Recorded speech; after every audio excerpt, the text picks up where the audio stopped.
Alright, so good evening everyone.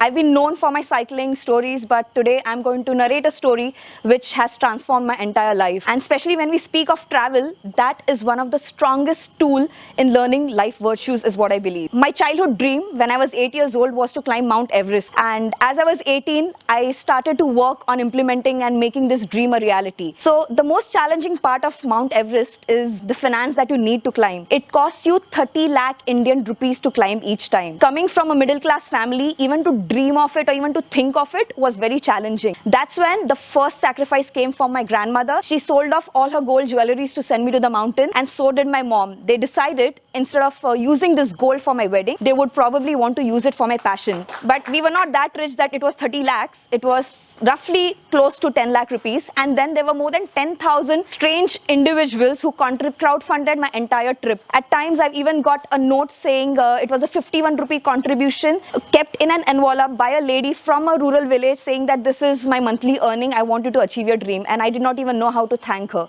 So these were the contributions that started my journey. So when my Everest journey started, I went alone just with a backpack. I had zero knowledge about mountaineering, but then I was very fit in sports. I was a national athlete, I was a national cyclist, I was a national rugby player, and that's when my spirits were very high. I was given a challenge to climb a mountain named Island Peak before Mount Everest. I climbed the mountain in one go. I was faster than a few Austrians who were in my team, and that made me the Eco Everest Expedition team leader. So I was leading a team of 16 climbers across the globe. When my Everest journey started, I learned everything locally with my Sherpa, and that was the best part because I was never a client. Though I landed a paying 30 lakh, I always lived the very basic way with Sherpas.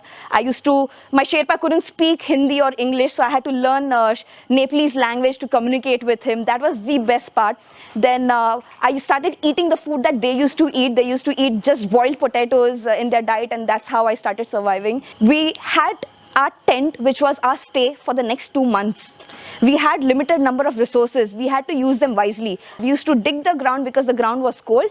We used to put barrels inside, store the food, cover it with a layer, and make the natural use of resources to probably refrigerate our food. We feel that we are more higher, we are going to stay fair in the snow and all, but that's not the story. You are in fact burnt because you're more closer to the UV rays, and they're much more stronger. In fact, when I got back, I was burnt like a tandoori. The best part was my first day at Everest Base Camp. It sounded like a bombardment. And when that happened, my Sherpa told me it's okay, just relax. When we started climbing, I missed the summit by 800 meters. Everest is 8,000 meters.